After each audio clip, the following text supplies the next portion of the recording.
Wow, that's incredible. Nope, nope, nope.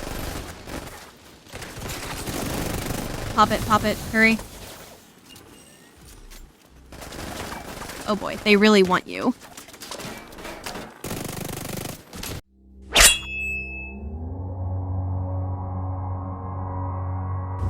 Hello everyone, and welcome back to another Tom Clancy's The Division 2 video. Today I'm going to be sharing with you an incredibly powerful and sturdy tank DPS build. Utilizing the perfect adrenaline rush backpack, catharsis mask, and the perfectly efficient chest piece. The survivability on this build is next level. Having the catharsis mask equipped is like having the best medical coverage you can find. The catharsis mask works wonders with this build. Taking hits will increase your overall weapon damage to a cap of 30%. Once that cap is reached, the mask will release a healing cloud. So as you're watching this clip, pay attention to the green mist on the ground coming up in a moment, right there. Well, that's, the healing cloud. Standing in it will heal you based on a percentage of your total max armor. The amount of heals you get from this cloud is based on your total max armor. So the more armor you have, the more heals you get. So you may be wondering, if this build has so much armor, then how the heck are players getting melted so quickly? Good question. So there are a few elements to this build that contribute to its overall damage output. For one, having the Picaro's holster equipped grants you 15% weapon damage. Not to mention the Ouroboros, which basically shoots 1,000,000 bullets a second. This exotic SMG is like a handheld chopper gunner from the Call of Duty franchise. The power on this gun is unreal. The next contributing factor to this build's damage output is the catharsis mask. You're basically the Incredible Hulk with this exotic mask equipped, having 2,000,000 armor as you get stronger every time you are hit, thanks to the talent vicious cycle that grants you weapon damage.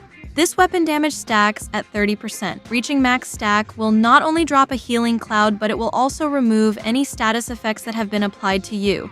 Another major contributing factor to this build's overall damage output is its decent amount of critical hit chance and critical hit damage. However, once you reach the max stack, the mask will reset and you should see an orange meter underneath your status bar, indicating that the talent is working, and once this meter is full, it will release the healing cloud while removing any status effect on you. So let's take a closer look at this build.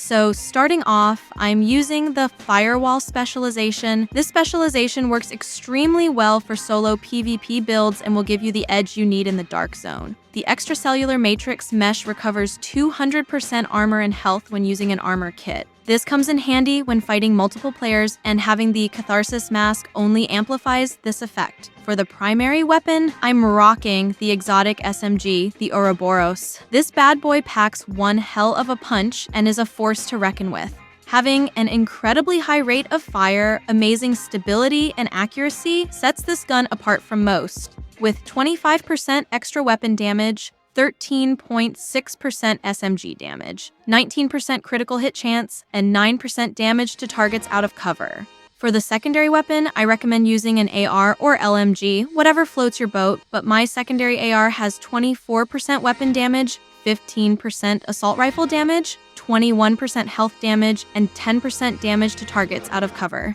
The catharsis mask, being the main force behind this build, comes with the talent vicious cycle. Taking damage builds stacks to a cap of 30. Each stack grants 1% weapon damage. Taking damage at max stacks triggers a purge, removing all stacks and status effects and dropping a healing cloud which restores 5% of max armor for 10 seconds to all allies in the cloud. With maxed out armor, 20% incoming repairs, roughly 5k armor regen, and a 12% critical hit damage mod. Next, we are rocking the named chest piece, Everyday Carrier. This vest comes with the talent Perfectly Efficient. Using an armor kit has a 75% chance of not consuming the armor kit. Specialization armor kit bonuses are increased by 100%. This makes the Firewall medkit even more viable and greatly increases your survivability. Not only that, but now that you can heal yourself instantly, you will find yourself hardly running out of armor kits. Since this name vest is the Bellstone Armory brand, we get 1% armor regen for having one piece, with maxed out armor,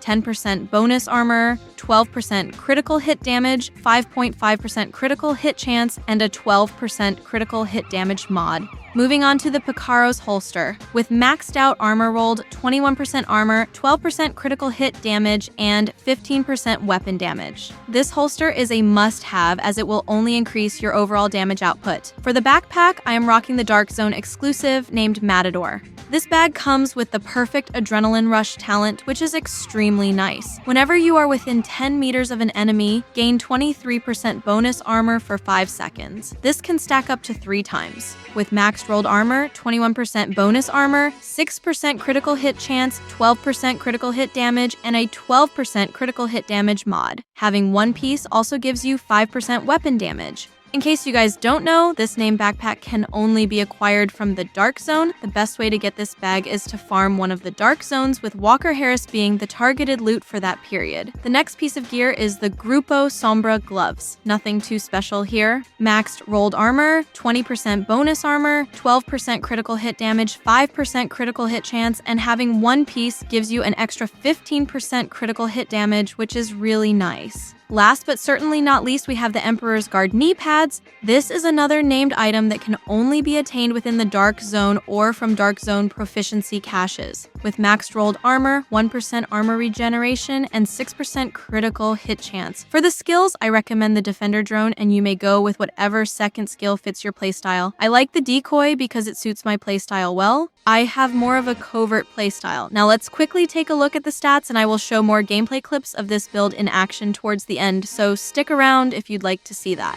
So let's see the stats for this build.